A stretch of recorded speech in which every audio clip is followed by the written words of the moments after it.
बू रैडली प्रकट होते हैं। यह पल केवल एक रहस्य के उजागर होने का नहीं है, बल्कि यह इंसानियत, वीरता और आत्मा की गहराइयों में छुपे सच्चे नायक की कहानी का चरम बिंदु है। एक ऐसे व्यक्ति की कहानी जो दुनिया से छुपा हुआ था, लेकिन अंत में दुनिया को बचाने के लिए सामने आया।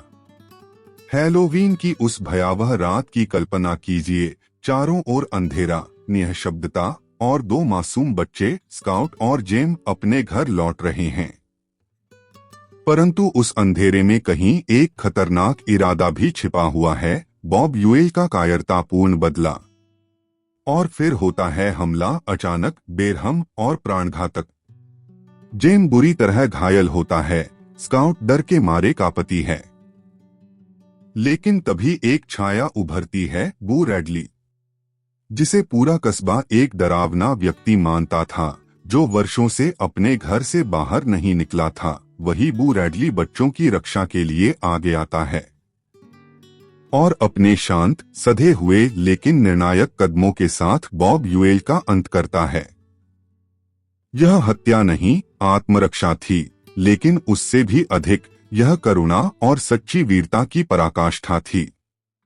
शेरिफ टेट इस पूरी घटना को गहराई से समझता है। वह जानता है कि बू रैडली ने कुछ गलत नहीं किया, बल्कि एक महान कार्य किया है। उसने मासूमों की जान बचाई है। इसलिए वह निर्णय लेता है कि इस घटना को एक हादसा बताया जाए। शेरिफ टेट के शब्दों में एक गूंज है, बू को अदालत में घसीटना जैसे एक निर्दोष पक्षी को मारना होगा। यह वही संदेश है जो अटिकस ने स्काउट को पहले समझाया था। मॉकिंगबर्ड को मारना पाप है, और अब स्काउट इस बात को पूरी तरह समझ जाती है। बू रैडली वह मॉकिंगबर्ड है, निर्दोष, शांत, लेकिन भीतर से परोपकारी। स्काउट और बू का आमना सामना अत्यंत भावुक कर देने वाला दृश्य है। वर्षों तक जिसे स्काउट एक रहस्यमयी और डरावनी छाया मानती रही, आज वह उसके सामने खड़ा है। न डरावना, न रहस्यमयी, बल्कि एक कोमल, शर्मीला और बेहद इंसान व्यक्ति। स्काउट उसकी आंखों में झांकती है और देखती है, समझती है, और उसी क्षण वह एम्पैथी, सहानुभूति का असली अर्थ जान जाती है। अटिकस ने हमेशा कहा था, अगर तुम किसी को समझना चाहते हो तो उसकी त्वचा में घुसकर देखो, और आज स्काउट वो कर दिखाती है। बू रैडली की कहानी रिडेम्पशन की भी कहानी है।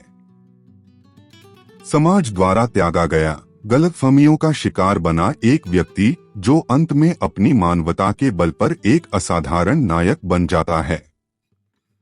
वह समाज के लिए कुछ कहे बिना, कुछ मांगे बिना, केवल अपने कर्मों के जरिए अपनी सच्चाई सामने लाता है। यह कहानी यह भी दिखाती है कि सच्ची बहादुरी क्या होती है। बहादुरी सिर्फ तलवार चलाना नहीं, बल्कि खुद को खतरे में डालकर दूसरों की रक्षा करना है, चुपचाप, बिना किसी प्रशंसा की आशा के। बू रैडली का यह कृत्य हमें सिखाता है कि कभी कभी सबसे बड़ा साहस वही होता है जो सबसे चुपचाप होता है। इस क्षण में इंसानी संबंधों की गहराई उजागर होती है। स्काउट जो कभी बू से डरती थी, अब उसे उसके घर तक छोड़ने जाती है, और जब वह बू के घर के बरामदे पर खड़ी होकर उसके नजरिए से मोहल्ले को देखती है, तो उसे पूरी दुनिया एक नए दृष्टिकोण से समझ में आती है। वह जान जाती है कि हर व्यक्ति की एक कहानी होती है, और हर कहानी को सुनने, समझने और महसूस करने की जरूरत होती है। ये दृश्य, ये भावनाएं हमें भीतर तक झकझोर देती हैं। हम खुद से पूछने पर मजबूर हो जाते हैं, क्या हम भी किसी बू रैडली को बिना समझे ही जज करते रहे हैं? क्या हमने भी कभी किसी की चुप्पी को कमजोरी समझा है? इस कहानी का अंत एक गहरे प्रभाव के साथ होता है, न सिर्फ स्काउट के लिए बल्कि हम सबके लिए।